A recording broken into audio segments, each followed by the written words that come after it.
आणि आपल्या 4 जणांमुळे ब्राह्मण जातीला कलंक लागत आहे आणि म्हणून तुम्ही ते कलंक लागण्याचं काम करू नका।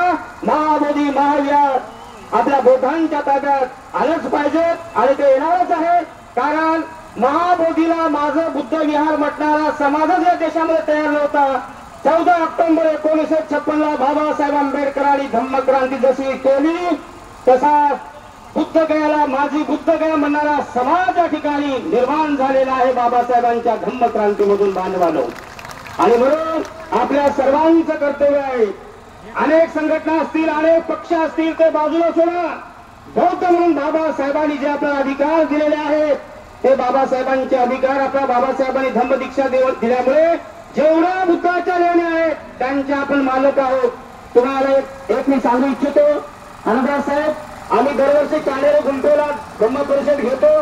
भीमराव आंबेडकर साहेब दरवर्षी त्या ठिकाणी येतात, परंतु धम्म परिषद घेत असताना सुद्धा ती आपली बौद्धांची लेणी आहे, तिथला वन विभाग आम्हाला प्रचंड त्रास देते। त्यांच्याकडे सुद्धा तुम्ही लक्ष द्या एकदा। वन विभाग कानेरे गुंटा संजय गांधी राष्ट्रीय उद्यान इथले वनाधिकारी प्रचंड बौद्ध भिक्षूंना आणि बौद्ध लोकांना त्रास देतात, तिथे आम्हाला दर्शनासाठी सुद्धा जाऊ देत नाहीत, म्हणजे विरोध करतात। आम्ही त्याच्या छातीवर पाय देऊन जात असतो पुढे, कारण आम्ही सुद्धा कॅन्सरच आहोत, थोडे चिवर परिधान केलं म्हणून आम्ही शांत आहोत। परंतु बाबासाहेबांनी सांगितलं एका डोळ्यात आमच्या बुद्धाची शांती आहे आणि दुसऱ्या डोळ्यात बाबासाहेबांची क्रांती सुद्धा आम्ही ठेवतो। आणि म्हणून जिथे जिथे बौद्धांची तीर्थस्थान आहेत प्रशासनाला माझं सांगणं आहे की जेव्हा बौद्ध लोक येतील तेव्हा सन्मान त्यांचा करा, सन्मानाने त्या ठिकाणी त्यांना प्रवेश द्या, सन्मानाने त्यांना त्या ठिकाणी वागणूक द्या।